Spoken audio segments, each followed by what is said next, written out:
Thank you for being here. I was interestingly told to stand here. I'm working on it. Give me a second. You like my topic? The art of slowing down for a fuller life. So I went to ChatGPT and I said, I need to talk about something, about this circle. I'll make another round while I try to illustrate my point. And what I wanted to talk about was theoretical physics and the concept of time. So let's talk about the concept of time. Time is a constant. Unlike gravity, you might have a universal constant of gravity, but that's impacted by the mass of the object. Henceforth, gravity on Earth is different than gravity on the moon. Time is pretty much the same, unless you want to step outside this circle and talk to me about interstellar, and then we have a different discussion and a separate podcast. This is time. Let's have a look at this. A bunch of boxes. But you notice those boxes fit inside a frame, just like this circle here. The problem is I can step outside. In time, I cannot step outside.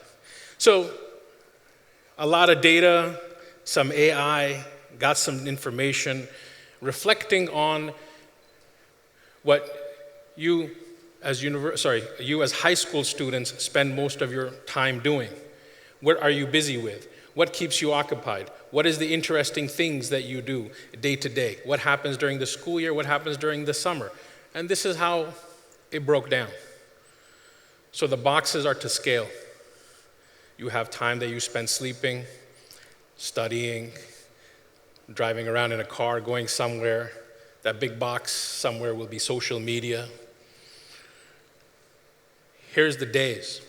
So when we want to look at time, I decided to put a particular parameter. The one on the screen you're looking at is the year. The numbers you're looking at is days. In 365 days, you spend 122 sleeping. You spend 49 in the classroom. Look how many you spend on socials. So if we look at it from the perspective of the finite entity and space we have of time, I can't add more. I can't stop. I can't leave the circle. I only have the circle. So if I want to increase something in those boxes, what will I change? I gotta take it from somewhere else. Another way to look at this, noticed, circle. Another way to look at this, if I take that same data and I bring it down to a 24-hour cycle, and what did I write here? We only have how many? 25. Oops, I can't do 25, can I? I can only do 24. I can't do more than 24 because there are only 24. And if I start breaking up that 24 hours in a day, something's got to give. Everything comes at a cost. Your single most precious resource is minutes.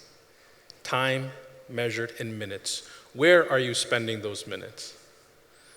Where are you going to sacrifice one slice to add to the other slice? That's it. That's the entire game we have to play with. I can slice it into a day. I can slice it into a year. Problem still remains the same.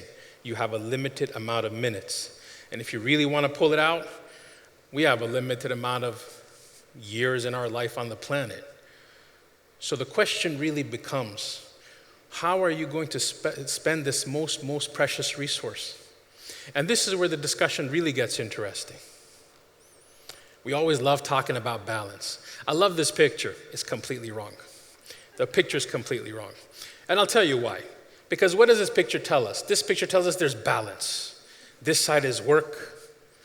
This side is life. And maybe it's got another something else. And it tells us that we can basically keep adding. That's incorrect. We can't keep adding. If we try to keep adding with the finite space of time that we have, that rock down there, that's you, and it's going to get crushed. So what did Rumi tell us? Where is balance? The balance is between letting go and holding on, and knowing what to let go and knowing what to hold on to. Lots of different exercises that coaches and psychologists and therapists will tell you about trying to find this elusive balance, the wheel of life balance. Okay, what are you putting in that slice?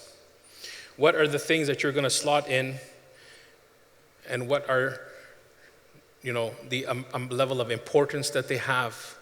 And how many minutes are you going to dedicate in your life, whether it be on a daily, weekly, monthly, or yearly basis, towards that? This is where we have a problem, because we have been taught for a very long time that time is linear. Wrong.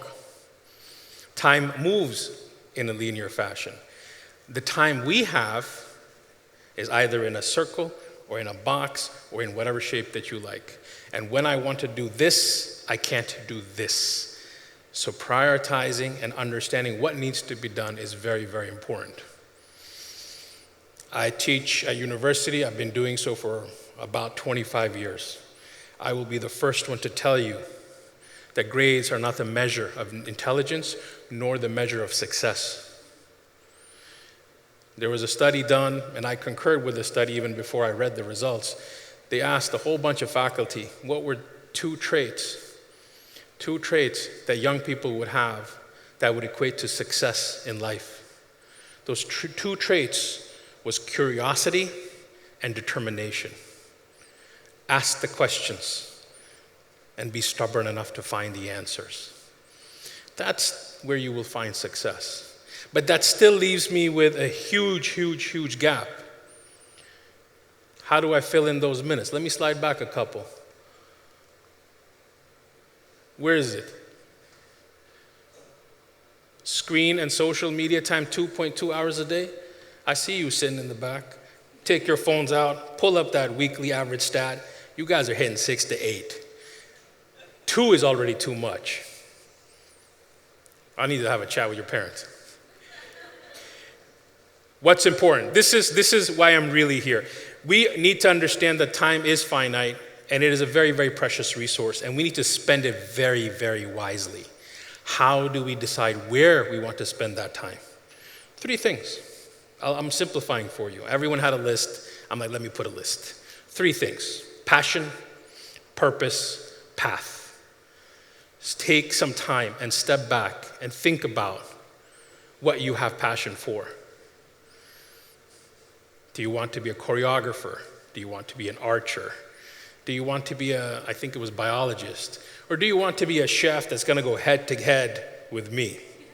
I see him, Manasvi. Where's your passion? And where's your purpose? That tiny little dot of a picture that was taken from the moon all those years ago. Yes, we are a tiny speck of a tiny speck of a tiny speck of equal to nothing. But we must look at life from a perspective of purpose. So we get the passion, we get the purpose, and the third one is easy. Once you get the first 2 lined up, the path will show itself. And that's kind of it. I don't have a lot of cool stuff to show you. All I got to do is tell you, find your passion, find your purpose that will get you to path. And what you need to do in order to execute the strategy is to remove anything that is unnecessary to make space for what is necessary.